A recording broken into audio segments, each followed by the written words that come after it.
It's Labor Day. We're going to talk about career ladders that maybe people have never even imagined. Hit it! That's what I'm talking about. Wait! Okay, now, from the beginning. Hit it, boys. Welcome to Higher Ed Pulse, your no-fluff guide to artificial intelligence in higher ed. I'm Mallory Willsea, bringing nearly 20 years of edtech and marketing expertise straight to your earbuds. Higher ed leaders are expected to master AI overnight, but let's be real, no one has time to sift through every headline, hot take, or research report. That's why every Monday I'll break down what actually matters, fast, clear, and to the point. Want to sound like the smartest person in the room at your next team meeting? You're in the right place. Let's dive in. Welcome back to Higher Ed Pulse. On today's episode, most of us picture career growth as climbing higher in our own lane, but what if the next step was a chair right next to the president? It's a role that touches everything on campus, from strategy and governance to the moments no one ever sees. And just in time for Labor Day, we're talking about what happens when you trade that defined portfolio for a panoramic view and start leading from the very center of it all. With me today is Lindsay Nyquist, the Chief of Staff at Occidental College, where she helps guide institutional priorities, board communication, and presidential messaging.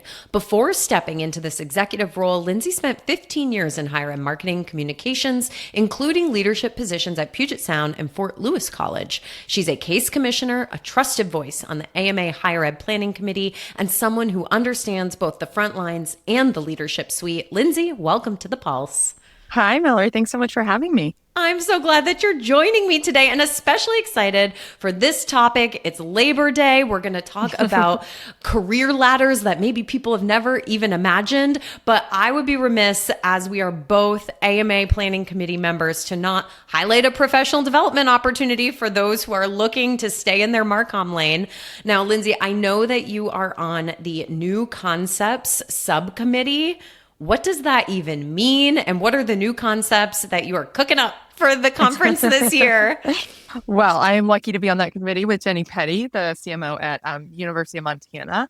And New Concepts is just a way to make sure that the conference stays nimble, agile to what leaders in the industry need. What we're doing this year is a sponsored stage that'll be in the vendor hall. And we're just thinking about this as a different space. So some of the things that we'll be doing there will be a like lightning round. So rather than the regular breakout session length, maybe having a few presenters present on the same topic with different tactics or case studies that they've learned about from their areas. The thing that we're the most excited about, and that all attendees will be also, is our first inaugural AMA Symposium fashion show. Oh my gosh, wait. Did you not know about this? No, tell me everything. You might be a part of it. We were just thinking about, what are some fun things we can do? Marketers love to have fun.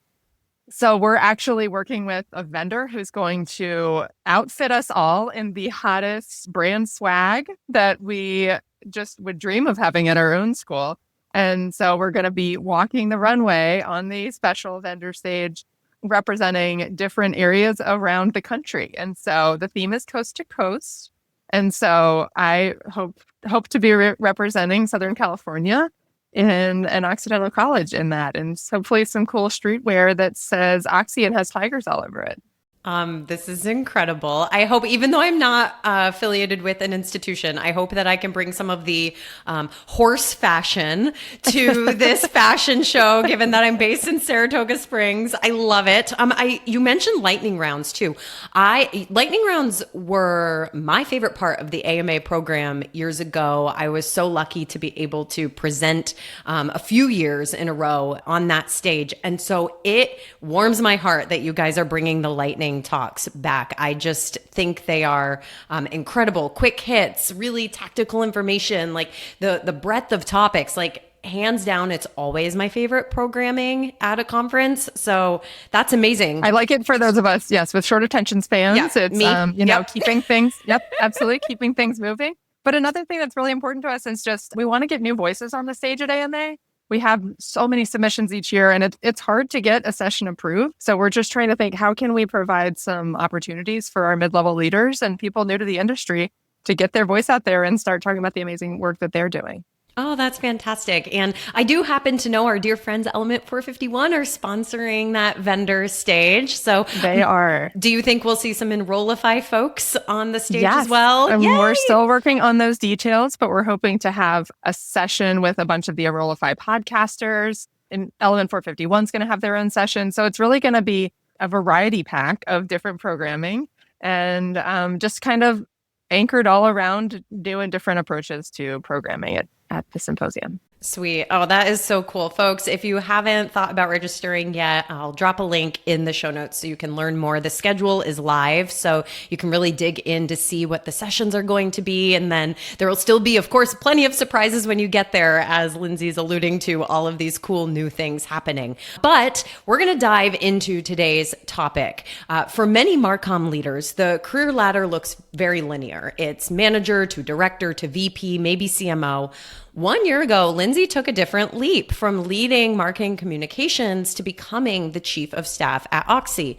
That meant trading a defined portfolio in MarComm for one that touches literally everything the president touches. That's strategy, governance, operation, and institutional alignment, and I'm sure plenty more.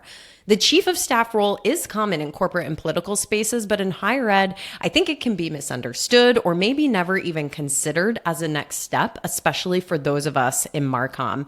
Yet, I believe many of the skills we hone in our profession, like storytelling, crisis navigation, strategic planning, and even learning how to influence without direct authority, all of those things translate so perfectly to the president's inner circle. So in our conversation today, we're going to explore why and how Lindsay made this shift, what she's learned about leading through proximity, and how the role has reshaped her view of influence and alignment. And we're also going to look at how this seat is evolving as presidents face new pressures from demographic cliffs to AI-driven change, and what all of this means for marketing leaders who may be ready to swap their lane for that seat next to the president. So Lindsay, you spent 15 years in MarComm leadership before you moved into this role. And I just genuinely don't think that this is a path a lot of people in our field even consider because it isn't part of that traditional ladder. So what sparked your decision to make the leap? Great question. And it honestly wasn't on my radar at all. I had been at one institution for a very long time and had just taken a leap to, become an AVP for marketing at University of Puget Sound. I got my team up and going. I was just really enjoying that work. And then got a call from a previous boss. So my former president that I'd worked with at Fort Lewis College had taken the presidency at Oxy and let me know that he was moving here. And I thought maybe he would ask me to join him in marketing. But when he did ask me to join him, it was as the chief of staff. And honestly, not on my radar at all, but I had no idea what chiefs of staff do. I was completely floored by that request. And it was such a cool opportunity for me to have someone else. I think other people see us differently than we see ourselves sometimes. There can be good and bad to that. And this was just something where someone else saw something in me that I had not yet seen. And so we had always worked really well together back at Fort Lewis, but the opportunity was just there all of a sudden. And it honestly came at a kind of a tough time in my life. We had just gotten settled somewhere else. We'd bought a house. We'd moved across the country, but it seemed like such a phenomenal opportunity and such a different direction that I thought might even open up more doors for me in my career going forward, that I just felt like I had to take that leap. So, when I worked at Fort Lewis and worked with this president, Tom Stritikus, before, he had helped me get more involved at a higher level at that institution. Even though I was only at a director title, I was starting to get more involved in campus culture and some strategy. And after I moved to Puget Sound, I learned more about a different type of institution and just started understanding in a bigger picture what was going on when you look at campuses from a global perspective.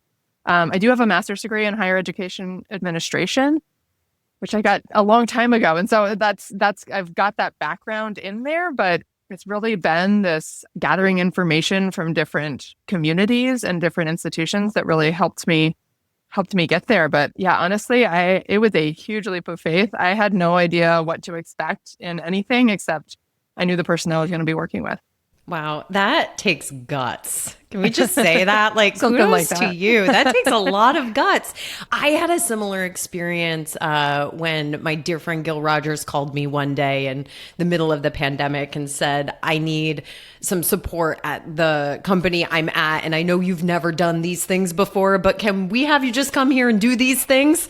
And I remember that kind of feeling of, dually, it was like, wow, I'm really excited. And like the things you expressed, I've never considered this. Someone's seeing something in me I never saw myself. But that was like also coupled with like, honestly, like dread. Like, oh man, like I might really mess this up. Like, yikes. But you know what? The power of the network, right?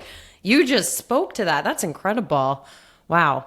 When you moved into this role, I have to imagine all of those integration skills started rising to the top. That feels like a very different muscle than what marketing leaders need when it comes to, really building a lot of expertise within marketing communications and then kind of like running with that. From my, I'm not in the role, but from my very outside perspective, I have to imagine, now you're touching faculty and governance and operations, and there's a lot of competing personalities and politics. And it's like the muscle to make all of that work. It just feels different to me. So I'm curious what, if you put yourself in Lindsay 1 year ago's shoes, what was the hardest part of the transition? And did you have to recalibrate your leadership style this year? Yeah, it definitely felt it was a big change right away in that I wasn't managing a big creative team anymore.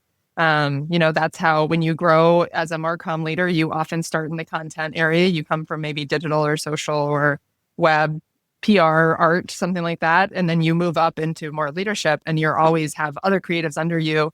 You're working a lot of project based, even if it's strategy inspired, you're accomplishing tasks and moving the institution forward in that way. And so just switching my leadership style, and I love to manage people too. So changing from that into managing more of an administrative team, managing the office of the president. I also do still sit over marketing. So I manage the vice president of marketing here at Oxy. And so I'm involved in that, but I am removed from the work that they're doing. And, instead it's very different. So now I'm working a lot more laterally with people. I'm, interact with the other vice presidents all the time. And those interactions kind of span a lot. Sometimes that's as a colleague, as a peer, sometimes as an advisor, and sometimes as sort of an interpretation of or a pathway to the president. So I've always subscribed to the philosophy that you don't need to be supervising someone to have influence or to affect change in a situation. But this just so felt different. And so it was a big learning curve. And honestly, when I reflect back on the year, I think one of the ways that I've grown and changed the most is really growing a thicker skin. You sort of start to understand like there's a lot more coming at you that had sort of a broader, spread of emotion, of influence, of impact that it's going to have on people. And sometimes that can be challenging. So it's helped me to set boundaries where I need to, and also just think about where I want to dedicate my energy. One thing that is kind of similar is I'm aware of how my energy can have an impact. So I subscribe to the world of toxic positivity, but I do try to bring a lot of positivity, and I can see how that has an impact at this level the same way that it did as a MarComm leader. Here's a quick word from our sponsor. Southeast Missouri State University needed to launch more targeted campaigns faster, yet they were bogged down by manual campaign builds, slow approvals, and vendor overload. With Element 451, they eliminated 5 vendor tools and gained marketing superpowers in one platform. They saw a 13% increase in applications, processed applications within 2 days, and achieved 33 to 35% email open rates. The impact, personalized, automated campaigns running at scale without the drag. Ready to turn your next campaign around in hours, not weeks? Try an agent today at element451.com/agents. If someone listening right now is in the middle of their MarComm career and, their eyes are suddenly being opened to like, oh, hey, this could be a really cool career path for me. What are some of the skills that you feel like have been most transferable for you? Ooh, I think the core of so much of it is relationships. And, I actually didn't start in marketing. I started on the academic advising and testing side. I didn't And know I remember, that. so like day one working in higher ed, I was having to work with a bunch of faculty. As an advisor, I really understood their, curriculum and how every major worked and just built relationships with faculty right from the beginning. And that, as I turned into marketing, was really powerful for me because then I could understand like, what's the great work that these faculty are doing, whose stories we can tell, how am I, so relationship building has just always been core. And that has just really been consistent here. Although I did, come to a new institution, so I had to start that over from scratch. But I've tried to be pretty intentional about that. Like, try to never eat lunch alone, always go out and see who I can connect with, try to go to campus events and learn about what people are doing so that you can really authentically represent the institution. Specifically to the MarComm piece, I feel like communication is so important. So whether strategizing campus-wide messages, strategizing how the president thinks and presents himself, every possible component, even thinking about communication as an operation here, are we communicating effectively with each other as an institution? I think that really bridges a lot. And just again, like understanding what's going on campus culture wise. I think that's what is the vibe on campus? How are people feeling? How can we make an impact on that in a positive way? Have you found a network of other chief of staffs out there in higher ed that you've been able to, bounce ideas or at least, get some companionship from? Yeah, I'm really working on that. As one of the most helpful things to me was Sean Brown, who is a person who was in my master's program at Drexel. We'd never met in person, but he saw my LinkedIn post when I accepted this position and reached out because he's a chief of staff also. And so we had a conversation right away that had a big impact on just sort of how I started thinking about the job. And since then, I've been reaching out to a ton of chiefs of staff at other schools in Los Angeles and in Southern California. I actually met another one yesterday at an in-person conference. So I'm probably going to build up some kind of in-person or regular meeting with that group because, we're dealing with the same really challenging issues coming from a tough place. It's just an interesting approach to the campus environment that a chief of staff sees. So I think that's really important, and I'm going to work on building that unit, no matter what it looks like. Feels like this is a role that's increasing in necessity, although I really tried to find some stats, and the best I could find was a 2014 survey by the National Association of Presidential Assistants, and 15% of their members 11 years ago held the title chief of staff. I would have to imagine that's grown, but that was like the latest data I could find on the Yeah, role. that sounds right. Wow. But Yeah. we are seeing more. Like I would say all the UCs, the CSUs out here in California, like they seem to all have someone in the role. I think occasionally you see it as like a chief strategy officer. But again, those roles didn't really exist in higher ed a couple of years ago either. And now they're becoming more and more common. Well, as we alluded to at the top of the episode, like this past year's been very interesting and kind of weathering that in a new role at a new institution. We've had, we're hitting the demographic cliff, so much political pressure federally. The AI wave it's not small waves anymore, right? It's big crashing waves. And you are navigating all of that while managing presidential priorities and board communication and learning the institution and learning the role. How's that been? Just managing it overall or with or related to AI? Or wherever you want to take that. I mean, there's a lot packed in there. And, it just feels like it's probably been a stressful year to be seated next to a president of an institution.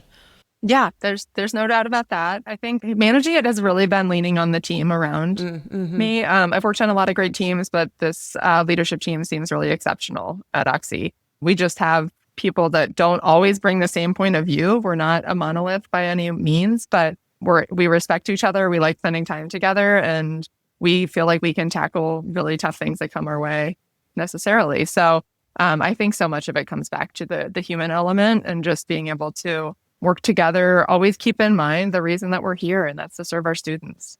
And so always refocusing on that and just trying to make the best decisions, take the next right step forward, no matter what that is. Well, let's talk AI for a moment. Listeners know I'm always exploring artificial intelligence in these episodes, and so it wouldn't be a Pulse episode if we didn't squeeze an AI question in at least. So in your role, or even within the institution, like where's AI showing up in your work?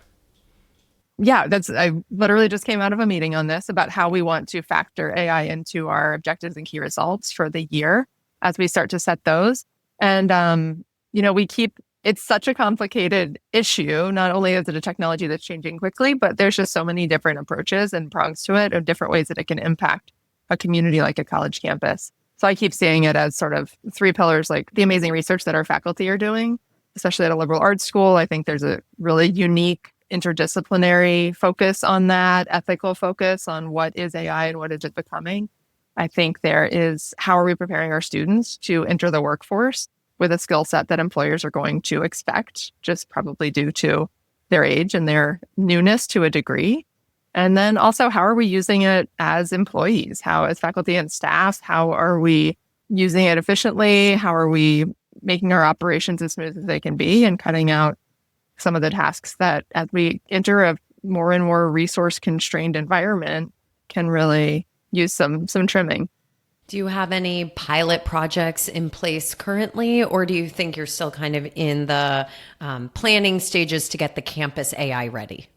We're still in the planning stages. One thing that just keeps coming up over and over again is our faculty expertise in this area. So we're working on a lecture series that will provide for, our campus community, but also for the Eagle Rock and Greater Los Angeles community. So we can, highlight that faculty expertise in this area that is everyone's so hungry for right now. But yeah, we're looking at how do we think about this? How do we think about policies or guidelines? How are we pulling people who have a passion for this type of thing versus expertise versus what's intrinsically connected to their job? So thinking about an AI council or work group that can help us start moving in the right way and start dealing with this as we should. And then also, like, what are the academic offerings that we might be poised to offer in the future? We're not sure yet. Amazing. So I'm sure not everyone listening to this episode is going to aim for that chief of staff role, but I imagine everyone listening would like to get closer to influencing, right? And especially for our senior leaders who are listening, influencing at that board or presidential level without having to leave their MarComm lane. So from your past year of experience, what's one piece of advice that you would give to that listener, so that they can start to think and lead more like a chief of staff? I would say just get as connected to institutional operations as you can. So, different schools are comfortable with different levels of transparency, but and we use an objectives and key results framework here at Oxy. Are those public? Are those something that you could understand? If they're not, can you get connected to the right people that are running this direction and this strategy and start to see where you fit in? I think also getting to know vice presidents and just people from other divisions. I imagine most MarComm leaders are doing that anyways, but wherever you sit in the org chart, there's an opportunity to really connect across campus and start to really try to understand broadly what's going on. I think no matter where you're moving within higher ed or possibly even outside of higher ed, the better understanding of how a really large, complex organization works, the better prepared you're going to be to see where marketing communications intersect with that and where strategy kind of drives it. That's terrific advice. And it strikes me that, like you said a few minutes ago, it all comes back to relationships and communications. Yes. We have certainly highlighted a lot of learning that has been compressed into the last 12 months for you as you've navigated the role change in institution, et cetera, et cetera, et cetera.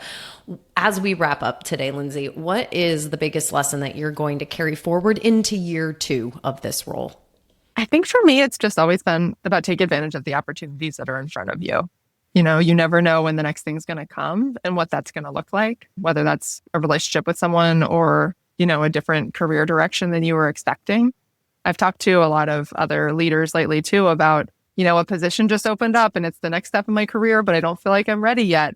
So just making yourself available to whatever's out there. And the way that might show up for me in the next year is, continuing to take advantage of those things. I just don't, there's so much unknown about the future of higher ed right now. Some of it's a little scary and some of it's pretty exciting. So how can we just position ourselves in a nimble and flexible way so that we're ready for whatever comes at us?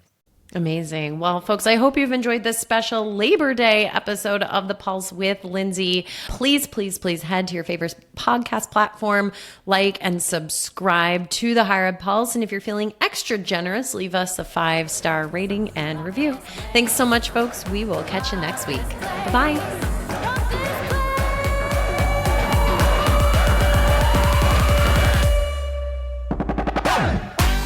Thanks for listening to the Higher Ed Pulse. The show is a proud member of the Enrollify Network, home to Higher Ed's largest collection of podcasts. Enrollify is where higher ed goes to grow. So be sure to check out our other podcasts, webinars, video clips, blogs, and more. Visit Enrollify.org and subscribe for all the latest details and content drops directly to your inbox. Enrollify is brought to you by Element 451, the digital workforce platform for higher ed. Learn more at element451.com.